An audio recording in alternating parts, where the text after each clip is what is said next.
নমস্কার বন্ধুগণ, শুভ সকাল। প্রথমেই জানাই সরস্বতী পুজোর অনেক অনেক শুভেচ্ছা এবং অভিনন্দন। তো আজকে আমি আপনাদের সঙ্গে শেয়ার করব ব্যাঙ্গালোরে কিভাবে সরস্বতী পুজো হয়। প্রথমে আমি সকাল সকাল ঘুম থেকে উঠে গেছি, তারপরে ঘরের সমস্ত কাজকর্ম সেরে হলুদ আর কমলালেবুর খোসা বেটে একটু গায়ে মেখে নিয়েছি, কারণ এটা আমরা প্রতি বছরই করে থাকি। তো তারপরে এখন স্নানে চলে যাব। স্নান করে এসে ঘরের পুজো করে তারপরে রেডি হয়ে একটা সুন্দর জায়গায় আজ তোমাদের নিয়ে যাব। 2000 years later. তো এখন আমার স্নান পুজো সব কমপ্লিট। তো এখন আমি হালকা করে একটু মেকআপ করে রেডি হয়ে নিচ্ছি।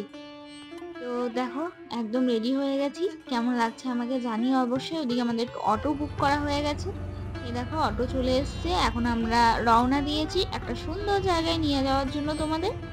যদিও এটা আমার ফার্স্ট টাইম এখানে পুজো দেখা, কারণ আমার আসা হয়তো 2 মাস হয়েছে। তো এটা এখন আমার কাছে ফার্স্ট টাইম ব্যাঙ্গালোরে পুজো দেখার। তো খুব এক্সাইট ছিলাম যে কেমন হবে না হবে। প্রথমে আমরা এই যে গেটটা দিয়ে ঢুকছি, দেখছো এটা অ্যাকচুয়ালি পুজো হচ্ছে না, এখানে হচ্ছে বিয়ে। তো আমরা ভেবেছি এখানেই পুজো হচ্ছে, তো আমরা চলে গেছি। তো ভিতরে ঢুকে দেখি উমা বর দাঁড়িয়ে, আর আমাদের সামনে যে ছেলেটার মেয়েটা ছিল তারাও ভুল করে ঢুকে গেছে। তারপর এসে আমাদের জিজ্ঞেস করছে যে এখানে কি পুজো হচ্ছে আমাদেরকে। আমরাও বলছি আমরাও তো নতুন, আমরাও তো জানি না। তারপরে যাই হোক, এদিকে ওদিকে জিজ্ঞেস করা হলো যে কোথায় হচ্ছে। অ্যাকচুয়ালি এখানেই লোকেশনটা দেখাচ্ছে।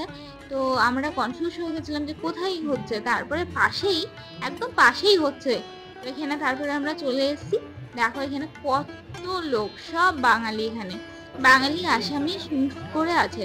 তো তারপরে আমি এখানে পুজোয় অঞ্জলি দিলাম। এই দেখো সরস্বতী ঠাকুর, কত সুন্দর লাগছে দেখতে। অঞ্জলি দিয়ে তারপরে এখানে আমি প্রণামী দিয়ে দিলাম। আর এখানে কিন্তু প্রণামীর জন্য কিউআর কোডেরও ব্যবস্থা আছে। যারা অনলাইন পেমেন্ট করতে চায় তারা করতে পারে। তো এখানে বেশ সুন্দর ব্যবস্থা করা আছে। দেখো এখানে সবাই বসে আছে, কত সুন্দর। তারপরে আমার হাজবেন্ডের বন্ধু এবং বন্ধুর ওয়াইফ ছিল।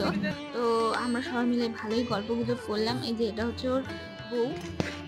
তারপরে এখানে ভোগ দেওয়া হচ্ছে। তা ভোগ নেওয়ার জন্য আমরা প্রথমে লাইনে দাঁড়িয়ে গেছি। লাইনটা ভীষণ বড় হয়ে গেছিল। আমরা প্রথমে দাঁড়িয়ে গেছিলাম, ভীষণ খিদেও পেয়ে গেছিল। তো খুব সুন্দর ভোগ দেওয়ার ব্যবস্থা, আর কাঠের থালা, এত সুন্দর সব ব্যবস্থা আয়োজন।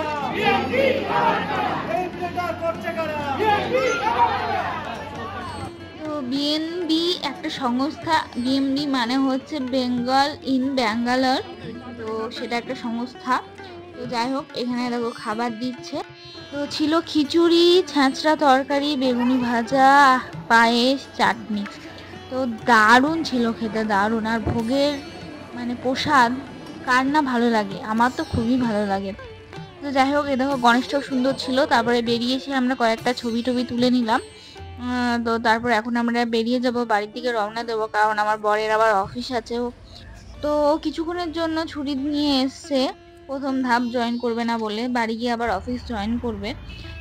তো যাই হোক, এখন আমরা অটো বুক করে তারপরে এই যে বাড়িতে চলেই এসেছি প্রায়। তো আজকের মতো ব্লগটা আমি এখানেই শেষ করছি। সবাইকে জানাই হ্যাপি ভ্যালেন্টাইন্স ডে।